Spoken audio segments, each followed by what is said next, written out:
அனைவருக்கும் வணக்கம். Magnetised piece of iron இருக்குல்ல, அதாவது மேக்னெட்டிக் ஃபீல்டு செலுத்தப்பட்ட ஒரு அயன் வந்து அதனோட வெயிட்டை விட ஒரு 12 மடங்கு அதிகமான வெயிட்டை வந்து லிஃப்ட் பண்ணும், தூக்கும் அப்படின்னு சொல்றாங்க. அதே அயன் டிமேக்னடைஸ் பண்ணிட்டாங்க அப்படின்னா, அதாவது அந்த மேக்னெட்டிக் ஃபீல்டை வந்து எடுத்துட்டாங்க அப்படின்னா, அதால ஒரு இறக கூட வந்து லிஃப்ட் பண்ண முடியாதான். நம்ம நார்மலாக மனிதர்களில் பார்த்தோம் அப்படின்னா, மேக்னடைஸ்டு பீப்புள், டிமேக்னடைஸ்டு பீப்புள் அப்படின்னு இந்த கான்செப்ட் வச்சு நம்ம கம்பேர் பண்ணலாம். மேக்னடைஸ்டு பீப்புள் அப்படின்னு சொல்கிறவங்க வந்து அவங்ககிட்ட ரொம்ப கான்ஃபிடன்ஸ் இருக்கும். அவங்ககிட்ட கொஞ்ச நேரம் பேசினாலே நமக்கு ஏதோ ஒரு புத்துணர்ச்சி கிடைச்ச மாதிரி ஒரு ஃபீல் இருக்கும். ஒரு 5 நிமிஷம் தான் பேசுவாங்க, ஆனால் கூட அவங்க அந்த பாசிட்டிவிட்டியை அவங்களுக்கு மட்டும் இல்லாமல் மற்றவங்க சுற்றி இருக்கிறவங்களுக்கும் வந்து கொடுப்பாங்க. அவங்க எத்தனை தடவை விழுந்தாலும் லைஃப்பில் எந்திரிச்சு நிற்கலாம் அப்படின்ற ஒரு தைரியமும் தன்னம்பிக்கையும் அவங்கள ஃபுல்லாக ஆட்கொண்டு இருக்கும். அது அவங்களுக்கு மட்டும் இல்லாமல் அவங்கள சுற்றி இருக்கிறவங்களுக்கும் அந்த மோட்டிவேஷன் வந்து கொடுத்துட்டே இருப்பாங்க. டிமேக்னடைஸ்டு பீப்புள் அப்படின்னு சொல்றது வந்து அப்படியே அந்த டிமேக்னடைஸ் பண்ண அயன் மாதிரியே எப்பவுமே வந்து ஒரு சந்தேகமும் பயமும் மட்டுமே இருக்கும்.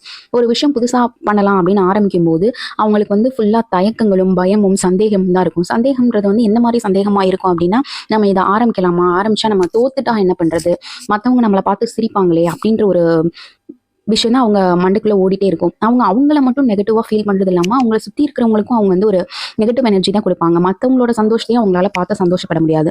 இந்த மாதிரி இருக்கிறவங்க வந்து டிமேக்னடைஸ்டு பீப்புள் அப்படின்னு சொல்லலாம். ஸோ நம்மள பெருவாரியான மக்கள் வந்து செகண்ட் கேட்டகரியில தான் இருக்கும். அதாவது எது நமக்கு புதுசாக ஆரம்பிக்கினாலுமே ஒரு தயக்கம் இருக்கும். யாராவது ஏதாவது சொல்லிடுவாங்களோ அப்படின்ற ஒரு பயம் நமக்குள்ள எப்பவுமே இருந்துகிட்டே இருக்கும். இந்த ஒரு குணத்தை வந்து நம்ம எப்படி மாற்றிக்கிட்டு நம்ம ஃபுல்லாக பாசிட்டிவிட்டியாக எப்படி போகிறது அப்படின்றதுக்கான சீக்ரெட்டை வந்து இந்த புக்கில் வந்து ரொம்பவே அழகாக சொல்லியிருக்காங்க. அந்த சீக்ரெட் என்ன அப்படின்னா அடுத்தடுத்த வீடியோவில் பார்க்கலாம். இப்படிக்கு நந்தினி செந்தில்குமார். நன்றி.